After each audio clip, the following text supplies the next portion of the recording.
একটা ছোট গ্রামে থাকত নজরুল আর তার দুই ভাতিজি সুরাইয়া ও নাদিয়া। সুরাইয়া ছিল বড়, বুদ্ধিমান এবং নাদিয়া ছিল ছোট কিন্তু চঞ্চল।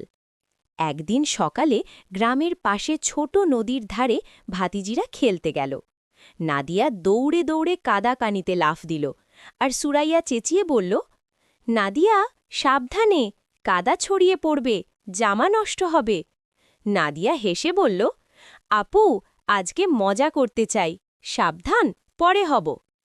নজরুল পাশ থেকে শান্তভাবে হাসলেন। সে বলল, মজার সঙ্গে সতর্কও থাকতে হবে, একে অপরকে সাহায্য করলেই খেলায় আসল আনন্দ আসে। ভাতিজিরা নদীর ধারে খেলতে খেলতে দেখতে পেল একটি ছোট্ট নৌকা ভেসে যাচ্ছে।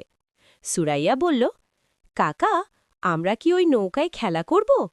নজরুল সতর্কভাবে বললেন, নৌকায় খেলা করবা ঠিক আছে, কিন্তু সাবধানে খেলা করো, একে অপরকে সাহায্য করো, আমি পাশে থাকব।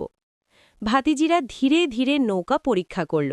নাদিয়া প্রথমে একটু ভয় পেল, কিন্তু সুরাইয়া তাকে উৎসাহ দিল। তারা একসাথে নৌকায় ভেসে খেলল এবং হাসি ঠাট্টা করল। শেষে নদীর ধারে ফিরে এসে নাদিয়া বলল, আপু, আজকে সত্যি মজা হয়েছে। সুরাইয়া বলল, হ্যাঁ, একসাথে থাকলে আনন্দও বেশি হয় আর সতর্ক থাকাটাও জরুরি।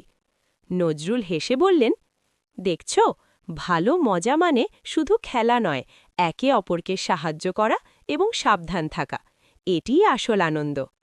এইভাবে নজরুল, সুরাইয়া ও নাদিয়া একসাথে মজা করল আর শিখল, সতর্কতা, সহযোগিতা আর একসাথে থাকা সব সময় আনন্দ দেয়। গল্পটি যদি ভালো লাগে তাহলে লাইক দাও আর কার্টুন বাড়ি গল্প চ্যানেলটি সাবস্ক্রাইব করো।